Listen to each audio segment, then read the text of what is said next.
The reason why they do this DQ finish or whatever, I don't even know what the actual result of the match was, is because they have a better idea in their eyes about what to do with these titles on Friday. So early on Friday, they teased the idea of the title exchange. And I retweeted that and I said, wow, I really hope they are trying to swerve us because they are doing the thing that everybody said was stupid the last time. So they've done this before. It was the Usos against and the Street Profits. They just traded belts, and the fan base did not like that. So they have the proof. They're like, okay, we did it before, it didn't work. We need to do something different. That was my hope. They're like, nope, we're gonna do it, but we're gonna do it better. We're gonna make it more important. We're gonna do it bigger. So on SmackDown, Charlotte and Becky are in the ring, and Sonya Deville is there, and she wants them to exchange title. Now, Becky does a promo earlier in the show saying, maybe she's going to be Becky 2 belts again, teasing that, she's going to hold both belts at some point. So they're about to do it, and she goes to grab the belt. Charlotte pulls away. And it either, depending on who you talk to, Charlotte either drops the belt or it slips out of her hands. There are two sides to this story from what I've seen so far. So that happens. Becky kind of looks and she's like, Sonya yells at Charlotte, pick up the belt. Becky gets the belt. Becky throws her belt at Charlotte. And then that's that. And then Becky leaves because she's not the biggest part of this. Now she's got to go back to her other show. Sasha comes in and her and Charlotte go after it. And again, Sasha looks like the giant star, even though she wasn't even involved in the segment till the very end. I was okay with that piece. But let's talk about the report about what happened on Friday Night SmackDown. According to, and I've seen this same report from Pro Wrestling Insider, but I'll read from Sean Ross Sapp's Fightful Select report. He said, Fightful learned shortly after the show that something didn't go according to plan, and PW Insider reported that Becky Lynch and Charlotte Flair had a heated argument backstage after the segment over Charlotte making Becky Lynch look bad by throwing down the title when it wasn't called for in the script. Now he writes a little bit more. The original script actually called for Becky to grab the belt away from Charlotte and brag about being Becky 2 belts before Sonya would order her to hand her title to Charlotte. We're told Charlotte didn't agree to this, but was told to stay the course. However, we've heard that most everyone had already been in agreement. The segment was going to end up being awkward. After Charlotte dropped the title on the ground, Lynch ended up throwing hers at Charlotte, also unplanned. After the segment concluded, there was a shouting match backstage, and we're told that Charlotte had stated that dropping the title was accidental. Fightful has also been told that Charlotte Flair was asked to leave the venue before Becky Lynch's dark match concluded as to avoid further confrontation and let things cool off. So that was their great plan to not anoint Bianca as a great star. And look, maybe Bianca ends up chasing Becky, and that is going to be her moment, and she beats Becky and she wins it. Maybe that's the better moment. Fine, that could happen. But what they had planned for Friday ended up kind of being a bad situation looks like for both parties, and made for what may have been a little bit of an unprofessional moment inside the ring. Now, I have heard, and this is when you hear stuff, it doesn't mean that it's really 100% the truth of what's going on, but I've heard that Charlotte is not the most popular person in that women's locker room these days because of things that she's maybe done or said or the way she's handled herself. And then we saw the tweet last night from Andrade, which we thought was maybe something a little bit different from what it actually was, by him just saying "F you, WWE" after his match with Pac aired. So, Steven, I gave you a lot of information there. What did you think about the segment overall? And now, in hindsight, after what we learned, like, was this the right call for what they're trying to do here? The belt exchanges are silly, and it's not something that they should have done. Again, it's not something you should have done the first time.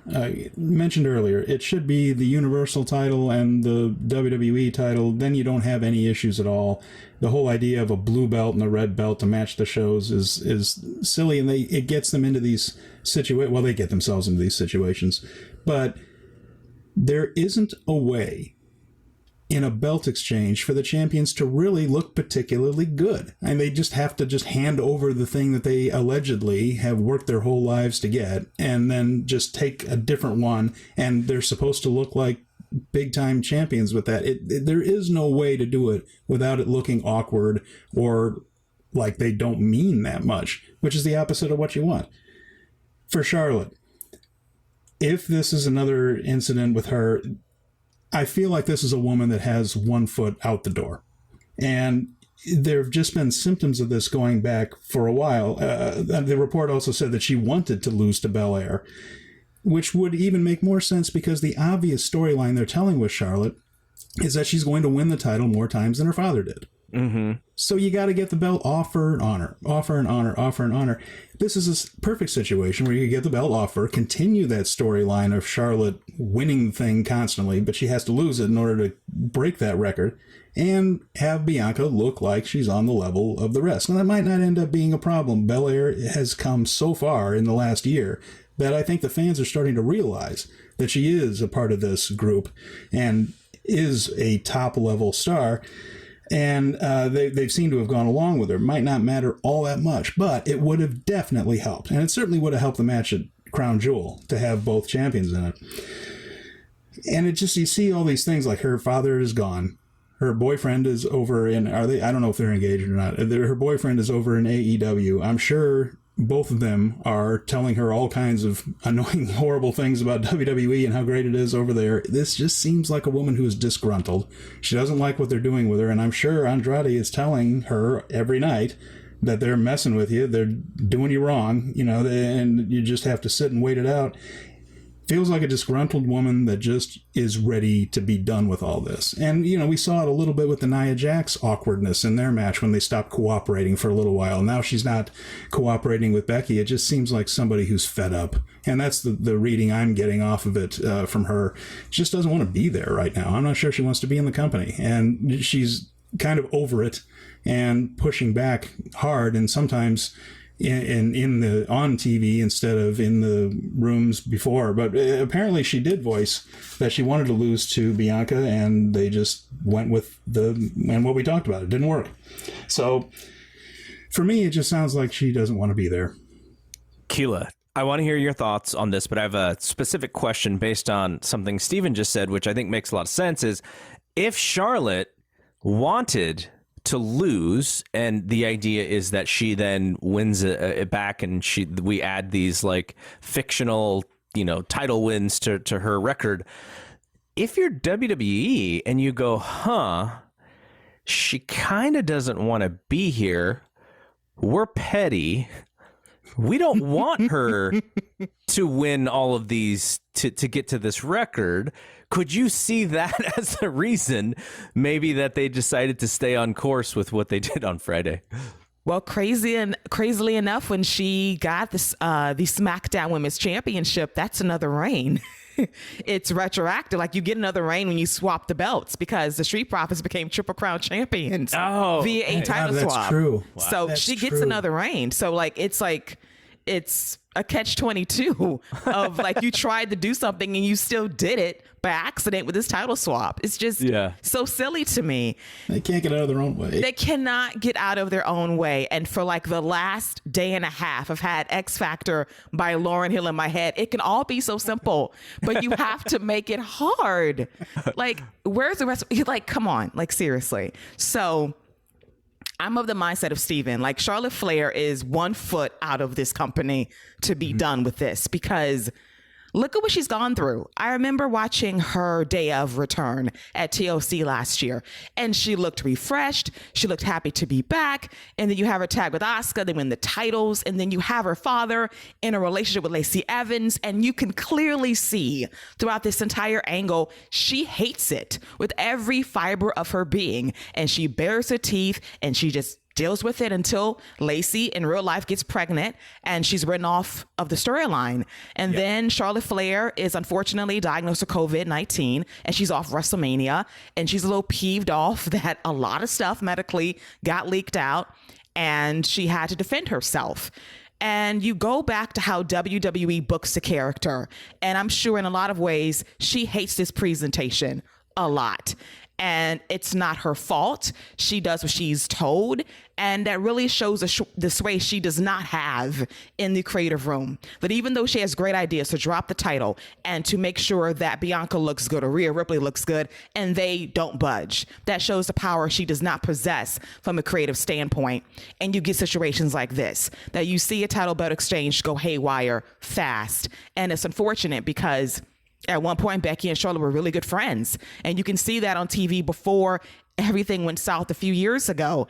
And to have those belts drop on the ground the way they did, that was highly disrespectful. Poor Michael Cole's in the background, head down, like, oh, Lord, have mercy. What's going on here? It's a messy situation.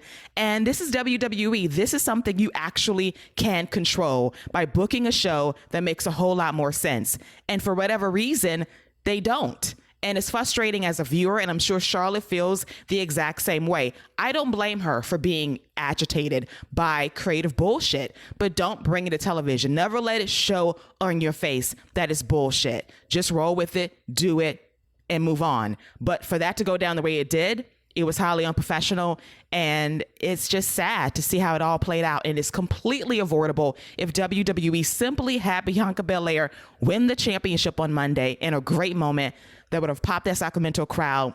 And then you have Sasha Banks winning in Saudi Arabia on Thursday. And then you set up Bianca, Sasha, part 2 or 3 at Survivor Series. Then you have Sasha feud with Charlotte to get to quest number 13 or 14 to beat her dad heading into day 1 and ultimately the Royal Rumble. There are so many ways to do this, but they decided to go in the worst possible direction, and the fallout has been bad thus far.